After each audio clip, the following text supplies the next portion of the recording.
ముందుగా అందరికీ నమస్కారం. నవమూజ్ చూస్తున్న ప్రేక్షకులకు స్వాగతం, సుస్వాగతం. ఈరోజు మనం మాట్లాడుకుందాం సరస్వతి మూవీ గురించి.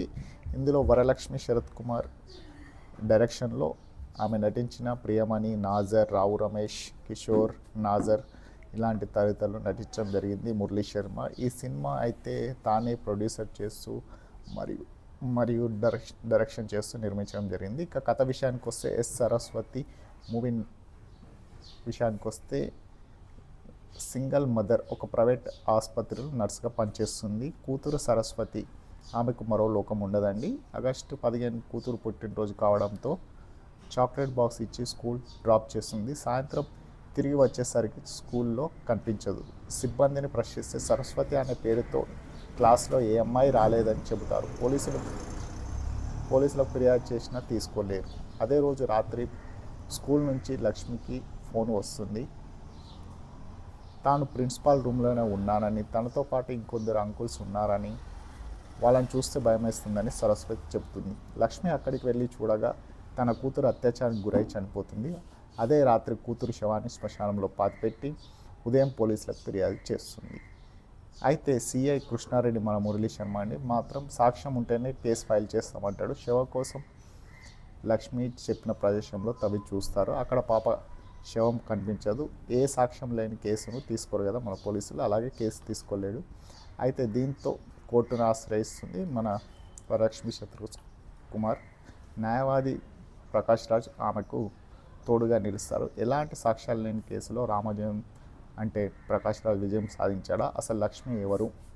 ఆమెకు జరిగిన అన్యాయం ఏమిటి? సరస్వతి అత్యాచారానికి పాల్పడింది ఎవరు? పాఠశాల యజమానిపై వారికి ఎందుకు తోడుగా నిలుస్తుంది? కేసు విచారణ క్రమంలో ఎదురైన సవాళ్ళు ఏంటి? ఈ కథలో ప్రియమణి, కిషోర్ల పాత్ర ఏంటని తెలియాలంటే మనం సినిమా చూసి తెలుసుకోవచ్చు. అయితే ఇదొక కథ ఎలా ఉందంటే సైకలాజికల్ థ్రిల్లర్ మూవీ అండి. ఇలాంటి సినిమాలో థ్రిల్ ఎలిమెంట్స్తో పాటు ట్విస్టులు కూడా బాగానే ఊహించని విధంగా ఉండాలి. అప్పుడే సినిమా ప్రారంభమైన కాసేపటికి పాపకు సంబంధించిన ట్విస్ట్ ఈజీగా తెలిసిపోతుంది. ఇక తల్లి కూతుర్ల బాండింగ్ తెలియజేస్తే పాటు సినిమా ప్రారంభం అవుతుంది. పాపను స్కూల్ డ్రాప్ చేయడం, సాయంత్రానికి కనిపించకపోవడం, అక్కడ లక్ష్మి చేసిన అడవాడి ఆసక్తికరంగా సాగుతుంది. ఇక ట్విస్ట్తో పాటు కథ మొత్తం ఊహకందేలాగా సాగుతుంది. ప్రకాష్ రాజ్ పాత్ర రంగంలో దిగిన తర్వాత మళ్ళీ కథపై ఆసక్తి పెరుగుతుంది. కోర్టు విచారణ సన్నివేశాలు అంతగా ఆకట్టుకోలేకపోయాయి.